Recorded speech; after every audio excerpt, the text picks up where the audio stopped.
Saudara-saudara, pagi ini saya akan melanjutkan pembahasan kita terkait dengan satu bagian teks di dalam Injil Matius pasal 6 ayat 1 sampai ayat 18 ya.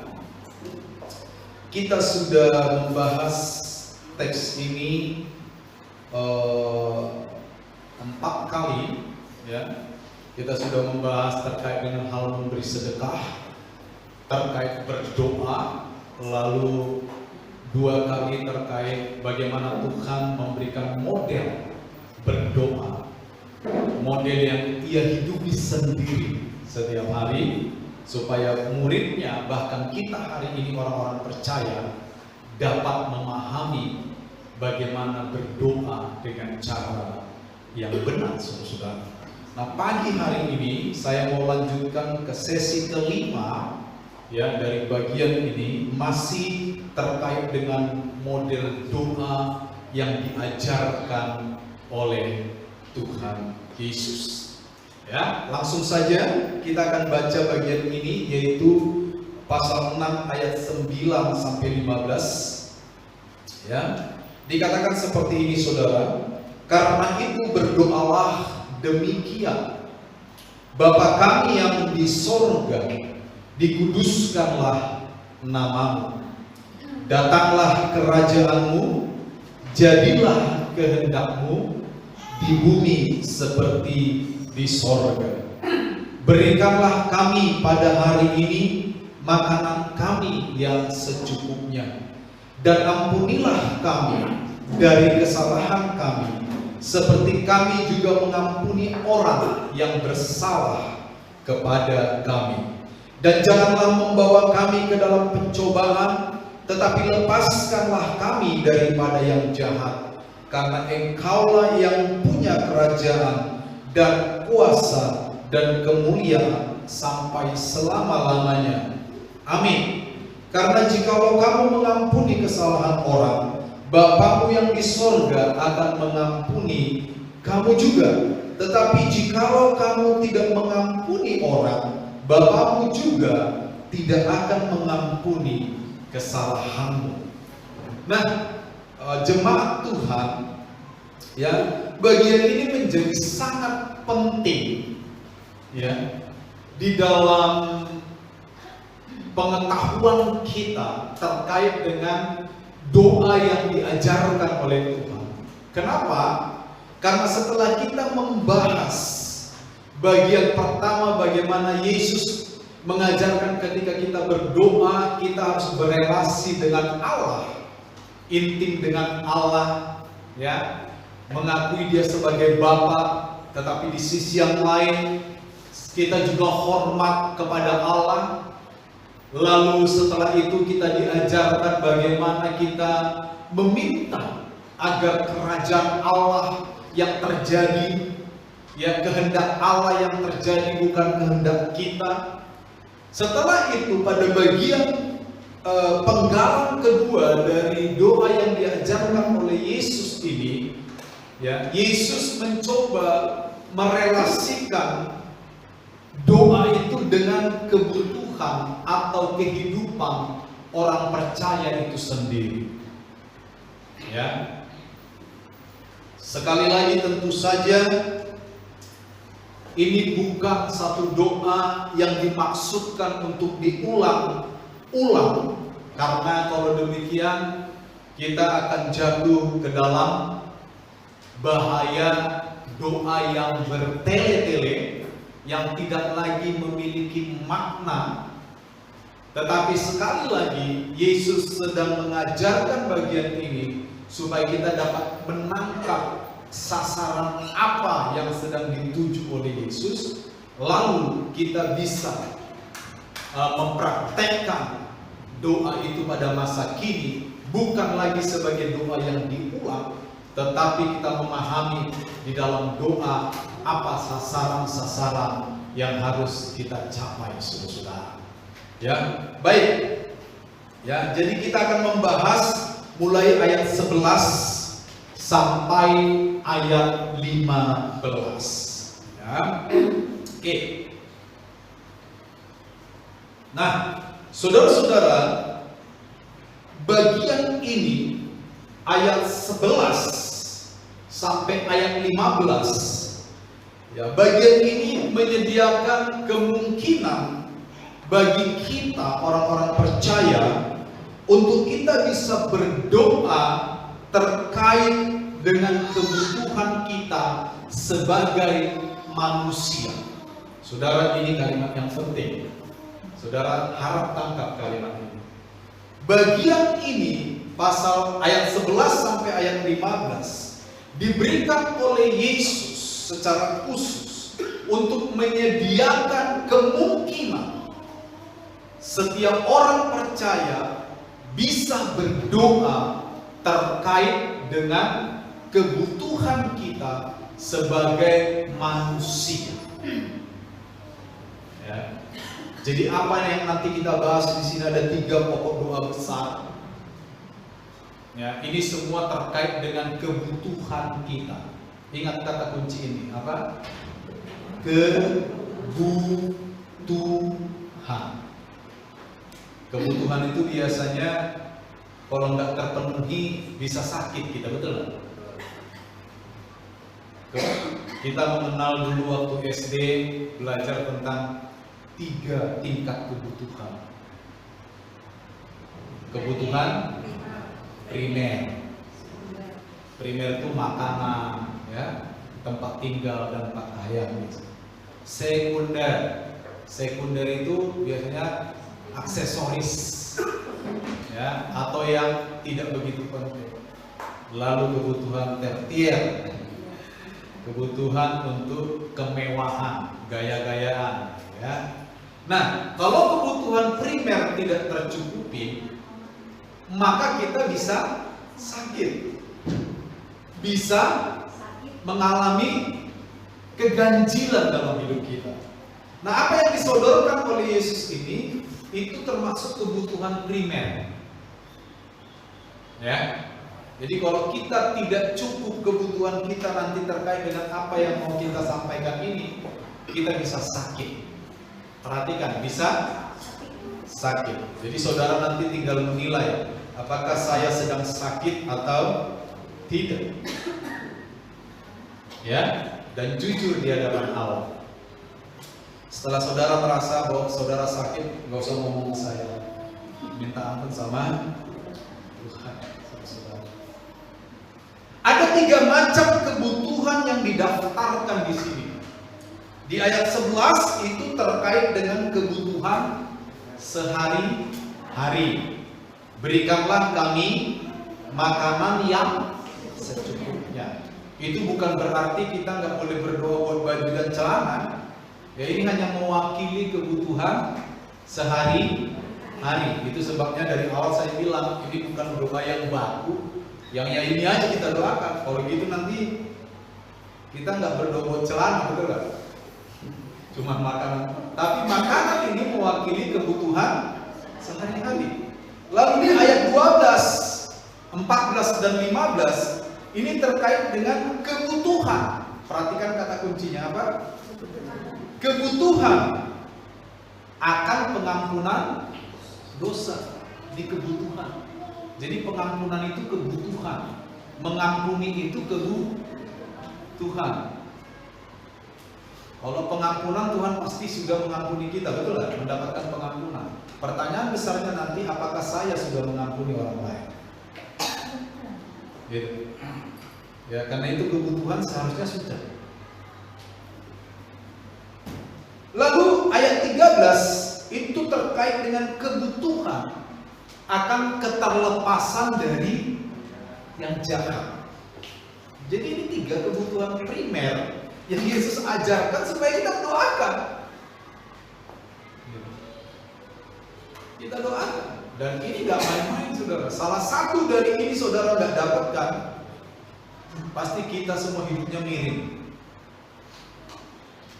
Kalau kita cuma cukup makan, minum, pakaian, sandang, pangan, papan, tapi tidak cukup kebutuhan akan pengampunan dan mengampuni, pasti hidup kita miring. Itu sebabnya banyak orang kaya gila. Ya. Karena tidak cukup kebutuhan akan pengampunan. Banyak istri-istri gila. Kenapa? Emasnya besar-besar, tapi berselisih terus dengan suaminya, dengan anaknya, dengan tetangganya, dengan rekannya, dengan sesama jemaat di gerejanya. Nah itu yang saya maksud kebutuhan, ya. Nah, kita bahas satu demi satu, saudara-saudara. Kita perhatikan baik-baik. Yang pertama, kita akan bahas ayat 11.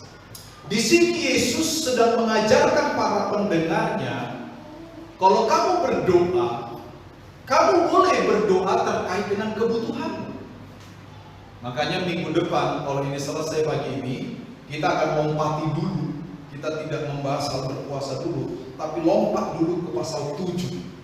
Bagaimana Yesus menyediakan ruang yang luas untuk kita meminta kepada Bapa. Mintalah, ketuklah, carilah. Jadi Yesus, saudara-saudara, menyediakan ruang bagi umat percaya, bagi manusia, untuk mereka berdoa bagi kebutuhan mereka sehari-hari. Diwakili dengan kata makanan. Berikanlah kami pada hari ini makanan kami yang cukup. Jadi kebutuhan sehari-hari dalam teks ini diwakili oleh makanan. Sekali lagi, itu bukan berarti kita nggak boleh minta baju, celana, perumahan, bukan. Ini mewakili, Yesus sedang mengajarkan kita atau murid-muridnya pada waktu itu, bahwa setiap manusia, khususnya orang percaya, boleh berdoa untuk kecukupan kebutuhan mereka setiap hari. Sepakat, saudara? Kami kalau doa pagi, di akhir doa, kami selalu berdoa untuk kecukupan kami dan jemaat juga. Kami selalu berdoa, Tuhan, kami bersandar kepada Tuhan. Kami percaya bahwa Tuhan akan mencukupkan apa yang kami perlukan. Makanan, minuman, pakaian, dan semua yang kami perlukan. Kesehatan, semua itu mewakili kebutuhan sehari-hari. Setiap kami doa pagi, itu selalu kami ucapkan di akhir dari doa kami. Karena kami sadar, kami perlu meminta kepada Tuhan terkait kecukupan setiap hari. Jadi jangan sungkan, saudara-saudara, ya. Nah, murid-murid diajar untuk berdoa agar kebutuhan mereka cukup setiap hari. Makanya ini juga alasan kenapa Yesus, ya, masih di pasal 6 ayat 25 berkata supaya kita tidak khawatir. Nah, janganlah kamu khawatir, ya. Ayat 25 kan dikatakan seperti ini. Aku berkata kepadamu, janganlah khawatir tentang hidupmu, tentang apa yang hendak kamu makan minum, tentang apa yang kamu hendak pakai. Jangan khawatir. Kenapa? Kalau kamu berdoa kepada Bapa, dengan belas kasihan Bapa dapat mencukupkan hidupmu, apa yang kau perlu khawatir? Itu sudah tidak logis, betul gak? Betul. Jadi kekhawatiran itu di hadapan Allah bukan sesuatu yang logis. Kenapa tidak logis? Karena Tuhan sudah menyediakan logistik. Ya. Kenapa tidak logis kalau orang percaya khawatir? Karena Tuhan sudah bilang bahwa Tuhan akan mencukupkan.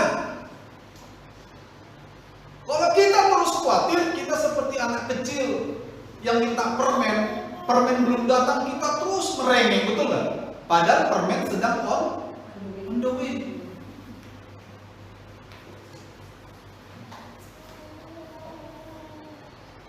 Makanya tidak ada alasan sebenarnya untuk orang percaya itu khawatir. Kita tidak bisa bilang, kan saya masih manusia Pak, wajar kalau saya khawatir. Wajar dalam pandangan orang, tapi tidak wajar dalam pandangan Tuhan. Nah ini perlu kita petik kebenaran-kebenaran seperti ini. Kenapa saya tidak perlu khawatir? Ya karena Tuhan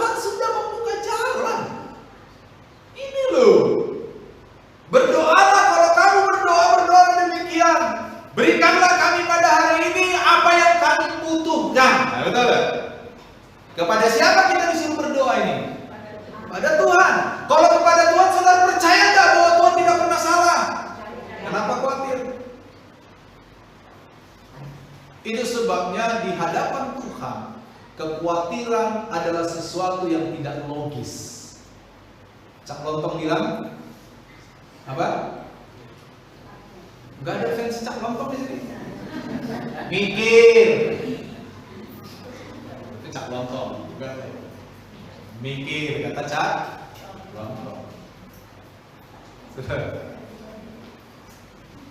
Makanya sebenarnya kehidupan orang percaya itu bisa sehat. Kenapa sehat? Karena tidak khawatir. Kenapa tidak khawatir? Karena Tuhan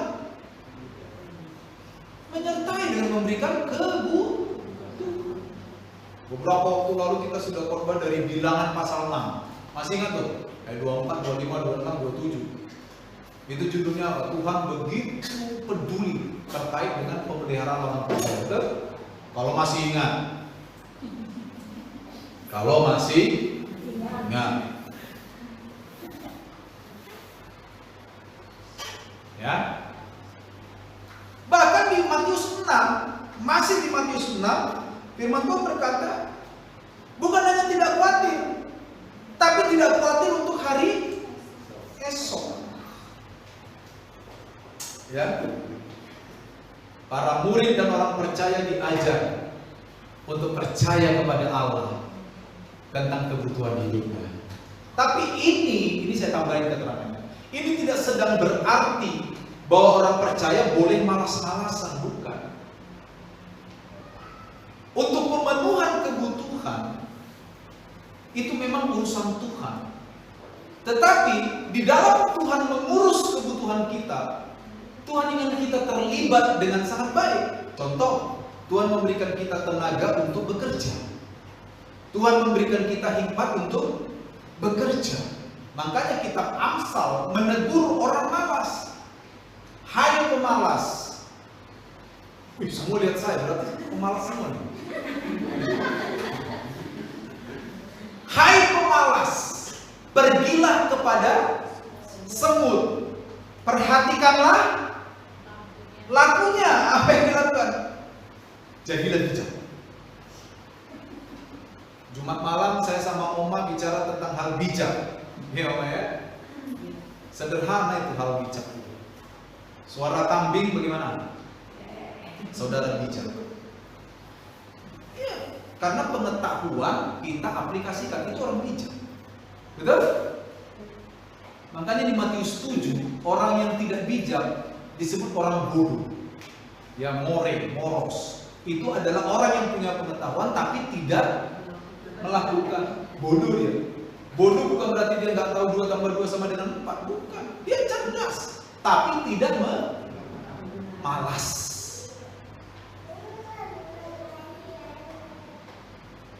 Coba lihat orang sebelah kiri kamu, bilang sama tampaknya kamu yang dimaksud orang rajin. Orang rajin, bukan orang malas, orang rajin. Loh iya. Jangan nanti bilang, Pak Pendeta khotbah, kita berdoa saja untuk kebutuhan kita dicukupi. Tuhan pengen beli KPR 80 juta uang muka, tiba-tiba jatuh dari surga. Bukan begitu. Tuhan jawab dari surga, oke bro, sehat Tuhan, cari kerja. Punya akal, punya, pakai. Nanti saya berkati pekerjaannya. Amin. Gitu dia. Gak ada tempat bagi orang malas di hadapan Tuhan. Makanya Paulus bilang, enggak kerja tidak makan. Banyak orang di sekarang kerja buat makan, enggak kerja buat makan. Enggak kerja buat makan. Loh, dia bilang sama saya, Bapak keliru. Ya kerjaan saya ya ini, makan. Hati-hati. Ini berhubungan. Kalau kita berdoa, cukupkanlah kebutuhan kami setiap hari, Tuhan pasti cukupkan. Tetapi Tuhan juga ingin kita terlibat dalam proses kecukupan itu. Sepakat? Karena kita nggak boleh hanya berpatok ke ayat ini. Di ayat lain Tuhan mengkritik kemalasan. Di ayat lain melalui Paulus Tuhan mengkritik orang-orang yang tidak bekerja. Artinya kalau kita mau ambil terhadap teks Alkitab, ketika kita membaca tentang doa ini tidak sedang mengizinkan bahwa orang percaya boleh malas-malas. Hanya doa saja cukup. Tidak. Pakai semua potensi yang Tuhan sudah berikan di dalam kehidupan kita. Tenaga kita, kecerdasan kita, daya imajinatif yang tinggi. Anak-anak muda sekarang cerdas-cerdas, ya, inovatif. Pakai.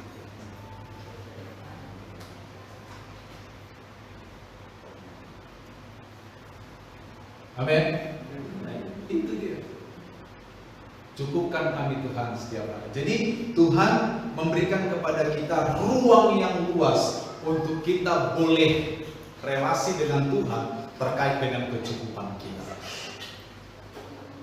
Di bidang hal kecukupan, Tuhan hanya memberkati apa yang engkau lakukan. Saya pernah berkhotbah beberapa belas tahun yang lalu, itu kalau saudara ingat, ya kan? Bahwa saya bilang ada beberapa cara Tuhan mencukupkan kebutuhan kita. Yang pertama, melalui bekerja, betul? Kita kerja dapat gaji, dan gaji penghasilan yang bisnis bisa dicukupkan. Yang kedua, melalui belas kasihan orang-orang, betul? Pernah saudara dapat berkat dari orang?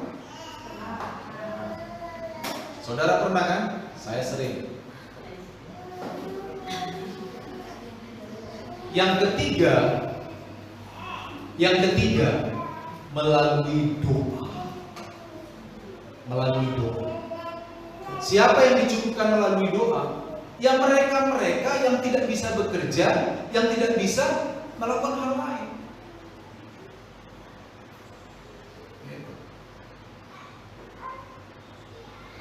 Saya salah satunya di sana. Saya adalah tipe orang yang dicukupkan Tuhan melalui doa. Karena saya tidak berbisnis, saya tidak bekerja, saya tidak jadi karyawan di salah satu perusahaan, betul? Saya tidak menjadi reseller dari apapun. Jadi satu-satunya jalan supaya saya dicukupkan dan keluarga saya, kami berdoa. Sambil kami melakukan segala sesuatu yang terkait dengan tugas kami sebagai seorang gembala. Itu dia. Makanya ketika saya mempersiapkan khotbah, ketika saya mau memimpin KKH dan sebagainya, betul-betul itu saya persiapkan dengan baik. Saya tidak mau memberikan makanan-makanan yang tidak berguna buat jemaat saya. Saya tahu pengorbanan saudara untuk datang di ibadah, datang di KKH, datang di doa malam. Kalau yang saudara dapatkan sesuatu yang kurang berguna, saya pun tidak akan mau jadi jemaat. Betul? Saudara sudah siapkan hati betul-betul, datang dari tempat jauh, datang dari rumah dengan persiapan, kadang lupa pakai sepatu, dengan harapan yang kuat supaya mendapatkan sesuatu yang bergizi, betul? Sampai di tempat ini saudara dapatkan sesuatu yang tidak bergizi. Itu yang membuat jemaat sering nggak mau ke gereja, betul? Udah capek, nggak bergizi. Makanya saya sebagai pendeta, bukan berarti saya bilang ini udah sangat bagus, tapi semaksimal mungkin saya harus mempersiapkan segala sesuatu dengan baik. Nah itulah pekerjaan saya, itu kerjaan saya. Sebenarnya saya juga adalah seorang pekerja, tapi bos saya langsung ke sorga. Itu aja bedanya. Makanya kalau langsung ke sorga kan di sorga nggak ada WA. Yang ada satu-satunya apa? Doa. Makanya saya bilang saya adalah contoh orang yang dicukupkan Tuhan melalui doa. Gitu dia. Nah, Tuhan menggerakkan hati orang-orang setelah saya berdoa. Jadi saudara, yakinlah Tuhan peduli dengan apa yang kita butuhkan. Amin. Tapi ingat juga, Tuhan juga ingin kita terlibat di dalam proses pemenuhan kebutuhan itu. Tidak ada tempat bagi orang malas dalam kerajaan Allah. Di dalam satu ayat, salah satu orang yang dikategorikan tidak masuk kerajaan surga orang malas. Ya. Jadi sekali lagi mengulang di awal tadi, kekhawatiran itu tidak logis bagi Tuhan, hanya logis bagi orang-orang. Tapi bagi Tuhan, kekhawatiran itu bukan sesuatu yang logis. Kenapa tidak logis? Karena Tuhan akan mencukupkan. Apalagi yang kurang? Ya, itu dia. Jadi saudara-saudara, di dalam berdoa kita diberi ruang untuk memohon kebutuhan kita. Sorry saudara. Kita diberi ruang untuk memohon kecukupan terkait kebutuhan pokok kita kepada Bapa di surga. Ruang ini membuktikan bahwa Bapa peduli terhadap kebutuhan umat. Hal ini dapat berarti bahwa pemenuhan kebutuhan kita itu sebenarnya adalah tindakan belas kasihan dari Tuhan. Makanya di ayat-ayat lain kita diajar untuk mengakui bahwa apa yang kita peroleh itu dari Tuhan. Di dalam kitab Mazmur bahkan dikatakan langit dan bumi serta semua yang ada di dalamnya adalah kegunaan Tuhan. Jadi itu nggak boleh terpisah-pisah. Makanya orang Kristen jangan sesekali sombong ya. Kalau udah punya ini, punya itu lalu bilang, ini kan karena saya kerja, keringat-keringat saya yang bau, saya yang ini. Nggak usah ngomong gitu. Betul? Memang keringat-keringat Anda, masa Anda kerja keringat tetangga? Kita harus mengakui bahwa apa yang kita peroleh hari ini itu tindakan belas kasihan dari Tuhan. Itu dia. Ya. Next. Kita lihat ayat 12, 14 dan 15. Saudara perhatikan, ini penting. Ingat, ini adalah sebuah kebutuhan. Kalau saudara tidak mendapatkan kebutuhan yang satu ini, saudara bisa miring. Ya. Ayat 12 apa dikatakan? Dan ampunilah kami atas kesalahan kami, atau dalam teks aslinya dikatakan dari kesalahan kami. Tapi ampuni kami berbanding lurus dengan kami mengampuni orang yang bersalah kepada kami. Ini yang penting, saudara. Bahkan ini diperjelas di ayat 14. Kalau kamu mengampuni kesalahan orang lain, Bapakmu akan menyediakan pengampunan. Tapi kalau kamu sok-sokan nggak mau mengampuni kesalahan orang lain, ya jangan berharap dapat pengampunan dari Bapakmu. Kok enak? Betul lah? Wih, berarti Bapak di surga kejam. Bukan kejam. Bapak sedang memperlakukan anak kandung, bukan anak apa? Anak apa di dalam kitab Ibrani itu? Bukan. Apa istilah kitab Ibrani itu ya? Anak gampangan. Allah sedang memperlakukan anak kandung, bukan anak gampangan. Saudara dan saya anak kandung Bapak? Ada yang anak gampangannya di sini? Nggak ada. Teks ini sedang memperlakukan seorang anak kandung. Ini Bapak loh ya. Bukan saudara nanti, karena beberapa saudara punya anak kandung, ada juga anak bukan kandung gitu. Lalu anak kandung aja, bukan. Itu bukan buat saudara, buat Bapak terhadap saya, terhadap kita. Kita anak kandung Bapak. Ya.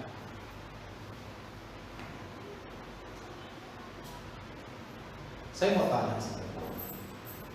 Kalau ada anak tetangga ya, ingat tetangga. Saya mau pelan-pelan nih supaya saudara nangkap. Kalau ada anak tetangga, wakal minta ampun, dinasehati nggak bisa, disuruh nggak masuk got malah masuk got, disuruh nggak masuk, nggak nangkap ikan cebong malah nangkap ikan cebong. Sampai di mana batas kita menegur dia? Apakah kita bisa, ambil satu pukulin? Kenapa? Anak tetangga. Senakal apapun anak tetangga, ada batasnya kita memperlakukan dia, betul? Betul? Coba anak kita nih. Anak kita nih. Jangan masuk got ya. Wih, masuk got ya. Hidung penurunan. Lumpur semua. Sekali, 2 kali, 3 kali. Yang bicara apa? Rotan, kayu. Betul? Kenapa? Anak saya. Karena anak saya, saudara. Iya kan? Anak saya. Jadi teks ini jangan disalahpahami. Jangan nanti dibilang, kok Tuhan kejam, saya tidak mengampuni, kok nggak diampuni. Ini konteks di mana Tuhan memperlakukan kita sebagai anak kan?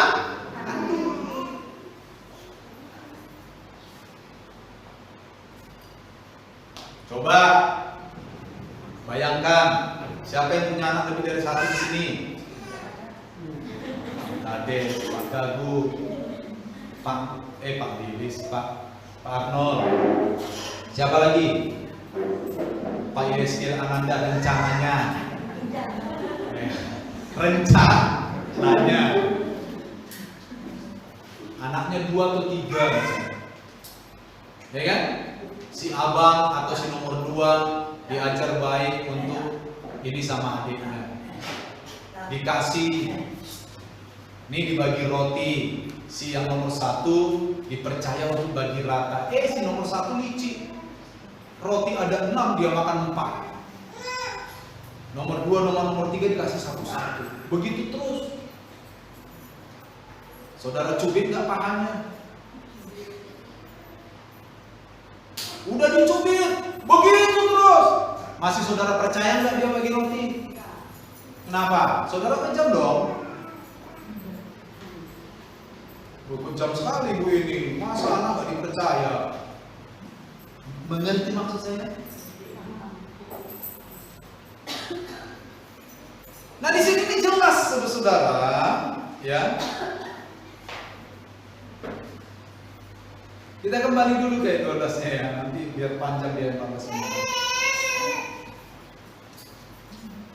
Istilah yang dipakai oleh Matius untuk menunjuk kata kesalahan di sini, ampunilah kami atas kesalahan kami, itu adalah satu istilah dari kata Yunani ovelemata. Ya, ovelemata. Kata ovelemata ini adalah hutang uang dan statusnya tidak bisa dibayar. Dalam konteks rohani kita punya hutang yang nggak bisa kita bayar kepada Tuhan. Apa itu?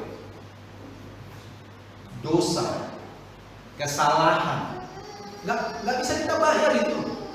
Makanya perbuatan baik itu bukan jalan untuk mendapatkan keselamatan. Kita berbuat baik karena kita sudah diselamatkan. Itu jangan terbalik. Ya. Manusia tidak bisa menyogok Allah untuk keselamatan, nggak bisa. Manusia, semua manusia punya satu hutang yang tidak bisa dibayar oleh manusia itu. Makanya Allah harus menjadi manusia, disalibkan supaya terbayar hutangnya. Makanya kata yang dipakai di kitab Filipi itu adalah lunas dibayar. Kalau lunas dibayar berarti hutang, betul? Kalau Allah yang membayar hutangku, berarti saya dan Anda sebenarnya tidak bisa membayar hutang itu. Itulah yang kita sebut kesalahan manusia. Nah itu. Nah dengar apa? Ilustrasi. Petrus bilang berapa kali kami harus mengampuni. Dalam budaya Yahudi 3 kali itu sudah luar biasa. Sama seperti orang Indonesia pada umumnya, betul? Bapak sih nggak tahu, ini sudah ketiga kalinya dia sakiti hati saya, remuk redam hati saya. Lalu Petrus nggak pakai angka 3 supaya dia terlihat bagus di hadapan Tuhan. Dia jawab sendiri pertanyaannya, berapa kali Tuhan kami mengampuni? Lalu dia jawab sendiri, apakah 7 kali? Wih, hebat kan? Harusnya berapa kali? Dia naikin 7 kali Tuhan. Dengan berharap Tuhan kabul kan gitu. Memang Petrus ini luar biasa. 7 kali bro. Tuhan santai aja. Bukan 7 kali Petrus. Berapa Tuhan? 70 kali 7 kali. Kalau kita mau numeritkan ini, kita bikinkan ini literal. 70 kali 7 berapa? Saya mau tanya sama kita, ada orang kepada saudara bersalah 490 kali? Hah? Jangan-jangan saudara yang bersalah sama dia 490 kali? Ada, saudara pernah catat, ada satu orang yang kesalahannya itu terhadap diri kita tuh 490 kali, ada? Ini bukan soal jumlah. Yesus tuh sedang bilang gini loh, setiap kali orang bersalah padamu Petrus, ampuni, titik. Itu kata Yesus tuh. Itu bahasa hiperbola itu, 70 kali 7 kali. Dan kita harus ingat, angka-angka 7 bagi mereka itu adalah angka yang sempurna. Dan kalau diulang angka 7 itu mungkin 2 atau 3 kali, itu sudah sifatnya ilahi. Artinya pengampunan itu butuh kasih ilahi di dalam hidup kita. Bukan kekuatan manusia. Manusia nggak bisa mengampuni sedemikian, nggak bisa. Makanya Petrus tadi kan cuma pakai 1 kali angka 7 kan? Dia bilang 7 kali itu kan? Berharap Tuhan memuji dia karena dia pakai angka sempurna itu. Nggak bisa. Tuhan bilang 70 kali 7 kali Petrus. Itu asli ilahi itu. Ilahi itu. Ya. Semua kita punya hutang kepada Tuhan. Dan yang bayar bukan kita. Yang bayar siapa? Hah? Tuhan. Dan cara membayar Tuhan itu ajaib. Kalau saudara baca nanti kitab Filipi, ya rajin-rajin lah kita baca Alkitab itu ya. Itu jelas tuh. Dia yang tadinya adalah Allah tidak menganggap kesetaraan dengan Allah sebagai sebuah hak yang harus dipertahankan. Dia yang Allah melepaskan ke Allah, melainkan ia telah mengosongkan dirinya dan mengambil rupa menjadi seorang manusia. Dan dalam keadaannya sebagai manusia ia taat menjadi seorang hamba, bahkan hamba yang taat sampai mati di. Itulah cara Allah membayar hutang saya yang saya tidak bisa bayarin. Lalu kok kita sombong, orang bersalah sama kita terus kita anggap nggak bisa kita ampuni. Sombong sekali ada orang percaya yang begitu, menganggap ada kesalahan yang nggak bisa diampuni. Makanya ayat 14-15 ini bukan serta-merta muncul. Ayat 14-15 ini katanya, kalau kamu mengampuni kesalahan orang, secara logis Tuhan mengampuni. Artinya pengampunan Tuhan itu berlaku atasmu. Bukan Tuhan tidak mengampuni kita, tapi pengampunan itu artinya berlaku. Pengampunan Tuhan itu gak pernah hilang. Tapi masalahnya pengampunan itu kita rengkuh atau kita jauhi, itu saja. Kalau kita tidak mengampuni orang yang bersalah kepada kita, berarti pengampunan Tuhan tadi itu kita tolak. Logikanya begitu. Pengampunan itu udah hilang, tapi kita tolak. Tidak berfungsi pengampunan Tuhan bagi kita. Nah ini penting, dan ini kebutuhan. Ini kebutuhan, saudara. Kebutuhan. Artinya, kalau ada di antara orang percaya yang masih tidak mau mengampuni orang lain dengan alasan apapun, berarti orang percaya saya itu sedang kurang kebutuhannya dan dia pasti mirip, pasti. Bukan kotanya ini masuk, mirip pasti. Gak bisa hidup normal dia di hadapan Tuhan. Pasti itu. Pak kok pakai kata mirip tuh Pak? Kok kejam tuh Pak? Memang kadang-kadang korban terus kejam supaya teringat. Supaya minggu depan, saudara kalau saya tanya, apa yang saya katakan minggu depan? Saudara sama-sama jawab mirip.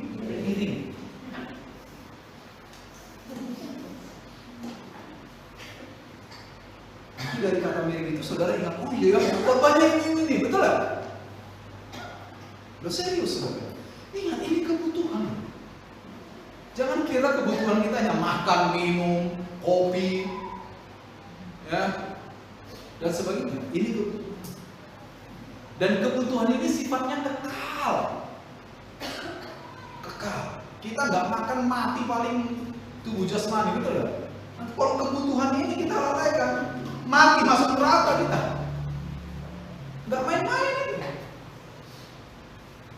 Nggak main-main.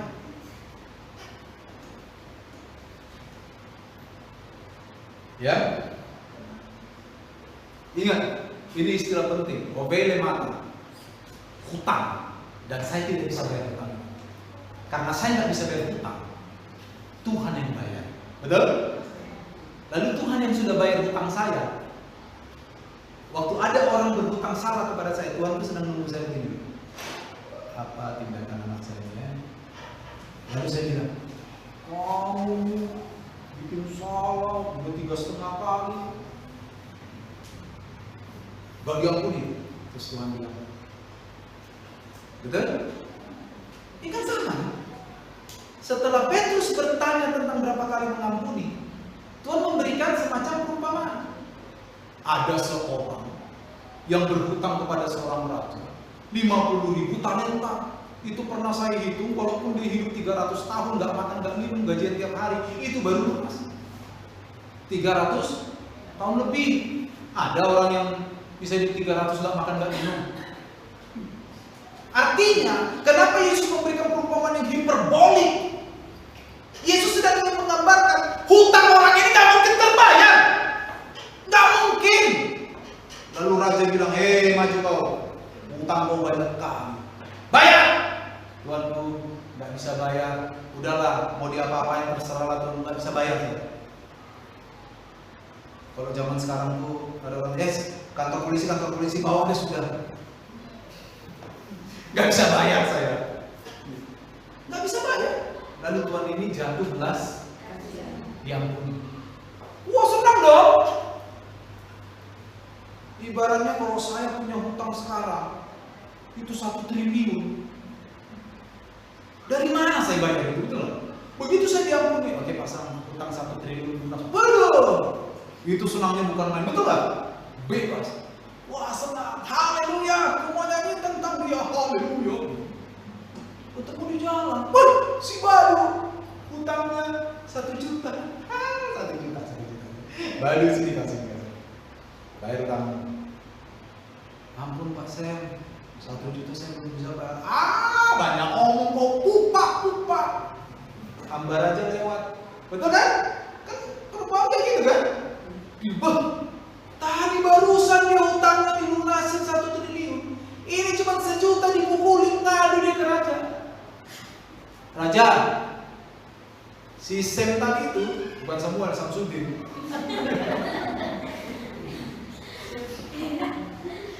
Si Sam tadi itu. Ini ceritanya saudara, kemarin kan itu kayak lemah, survei tempat. Ada penjaga gerbang, gatekeepernya itu kan, gatekeepernya bayar.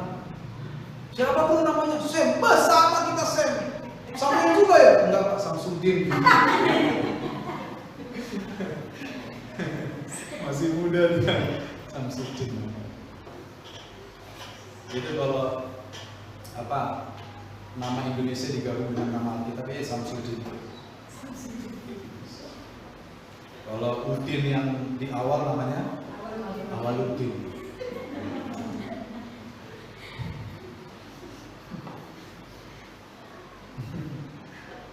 Kalau saya lanjut gak bisa harus nih karena banyak Udin. lapor sama pegawai raja. Dipanggil lah saya kan, sini kamu, utangmu loh 1 triliun utangmu. Kamu ketemu temanmu utang 1 juta kamu pukulin. Penjaga pukulin, dia masukkan dia ke penjara, di mana terdapat ratap dan kertak gigi. Tigrasting itu adalah gambaran penghukuman. Pada masalah kita itu ratap dan kertak gigi itu adalah bahasa-bahasa penggambaran penghukuman. Ayo, sekarang masih nggak mau ngampuni. Saya tidak menuduh saudara tidak mengampuni orang. Saya sedang mencoba menggali.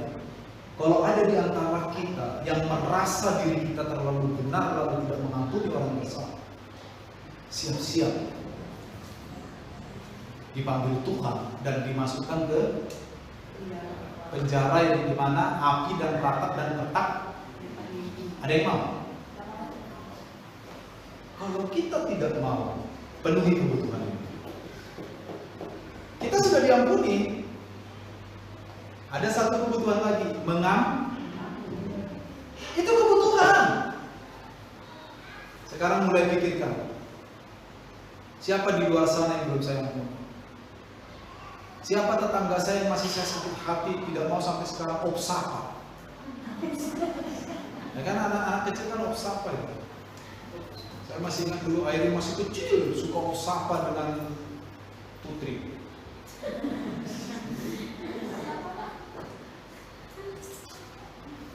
Ya kan? Opsapa. Anak ini kan kecil banyak main di sini pas di sini. Ya. Masih ada yang saudara sama orang lain opsapa? Periksa hati. Ya. Antar jemaat ada yang opsapa enggak?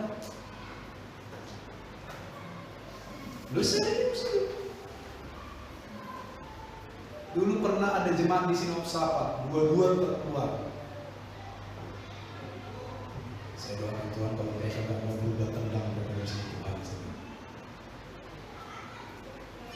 Berdoanya gitu apa ya?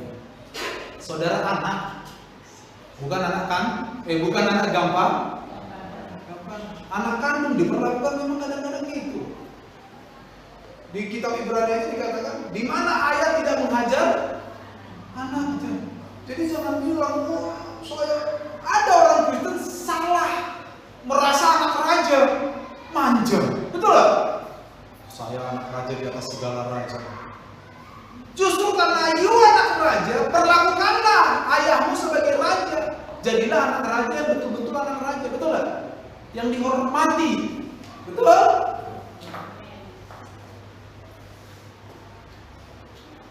Tinggal kita periksa aja sekarang.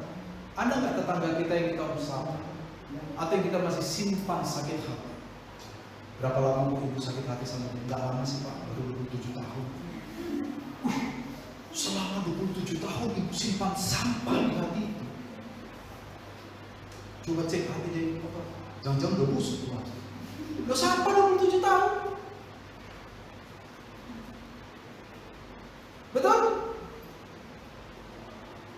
Ini kebutuhan patut diperhatikan ini. Kalau ini nggak tercukupi, ada yang kurang dari hidup kita. Haleluya. Ya, saya lanjut dulu sedikit. Sehingga menerima pengampunan dari Allah merupakan wujud nyata anugerah. Kenapa saya bilang tadi anugerah? Ya karena sebenarnya kita nggak bisa diampuni. Hutang kita terlalu besar. Lalu Allah mengampuni. Anugerah bukan? Itu wujud nyata anugerah. Dan orang percaya harus melanjutkan anugerah ini kepada orang lain. Caranya apa? Dalam konteks ini caranya adalah memberikan pengampunan juga kepada mereka yang bersalah kepada saya. Saya harus mengampuni mereka. Tidak peduli mereka sudah 107 kali berbuat salah sama saya.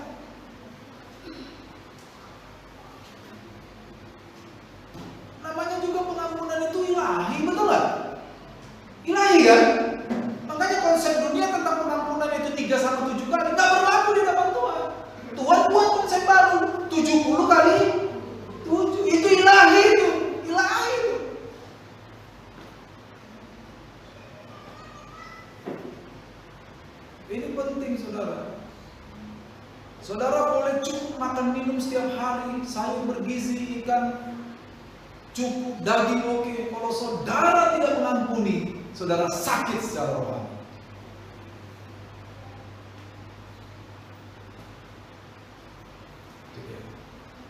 Ya. Berikutnya, mengampuni orang lain merupakan bukti bahwa seseorang telah mengalami pengampunan dari Bapa. Orang yang sudah selesai dengan dirinya sendiri, dia akan memberikan pengampunan kepada orang lain. Satu contoh di dunia sekuler, ya, salah satu presiden Afrika, siapa itu yang dipenjara selama 27 tahun?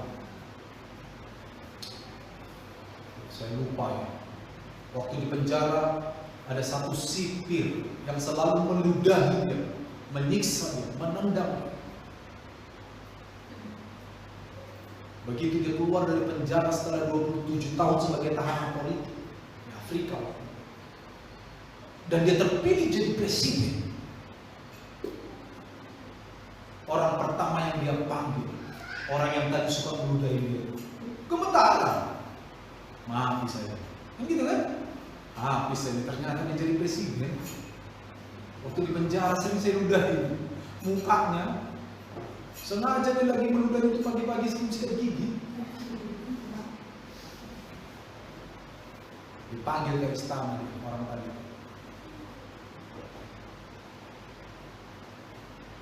Apa yang dikatakan oleh presiden? Saya lupa namanya. Nelson Mandela. Untung ada putri. Nelson Mandela. Nelson Mandela panggil orang ini sudah benar. Apa yang dikatakan Nelson Mandela? Saya kenal kamu. Saya tahu apa yang kamu perbuat selama saya di penjara tahanan politik. Semua menyakitkan saya, semua membuat saya sengsara, saya terhina. Hari ini saya mengampuni kamu. Nelson Mandela mengampuni orang itu. Mungkin tidak 27 tahun dia diludahi, mungkin tidak. Taruhlah 2 tahun saja. Kalau 2 tahun dia tetap diludahi tiap hari, itu bau ludahnya orang itu nggak akan hilang sampai Nelson Mandela wafat. Kecium terus.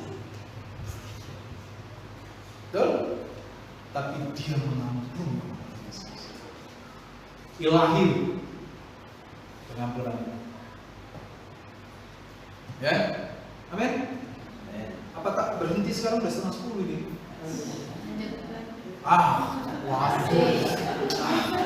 Minggu depan aja ya. Ini terakhir ini, bagian terakhir minggu depan yang jahat, lepas galakan dari minggu depan.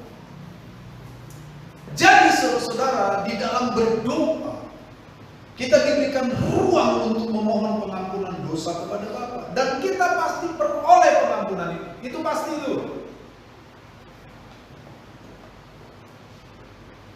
Ya.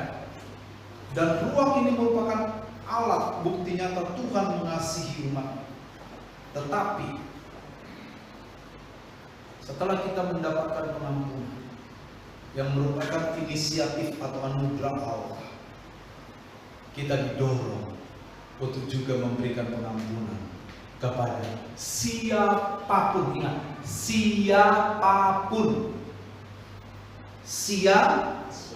yang bersalah kepada kita. Bukan 3 kali, bukan 7 kali. Bukan juga saudara nanti rajin mencatat 490 kali. Begitu 491 langsung tidak diampuni, bukan. Tetapi setiap kali ada orang bersalah, kita harus memberikan pengampunan. Tinggal kita periksa hati kita. Apakah kebutuhan yang kedua ini masih ada lubang? Dan hanya kita tahu. Kalau ada orang yang belum kita ampuni, berarti masih ada lubang di mana berkat-berkat Allah untuk mencukupkan kemudian dibocor, tidak tertampung. Mari kita ampuni orang lain, karena Bapa di sorga sudah memberikan pengampunan kepada kita, dan ini sebuah kebutuhan. Ingat, kalau kita menganggap ini sebuah kebutuhan, kita akan terdorong untuk melepaskan pengampunan bagi siapa saja Ingat, siapa saja yang bersalah kepada kita, kapan saja, entah dia sudah berapa kali berbuat salah sama kita, pengampunan harus tetap kita perform, kita tampilkan kepada semua orang. Bukti bahwa saya diampuni oleh Tuhan. Ya, ada satu bagian lagi. Janganlah membawa kami ke dalam pencobaan, lepaskan kami daripada yang jahat. Itu minggu depan saja. Kita lanjut.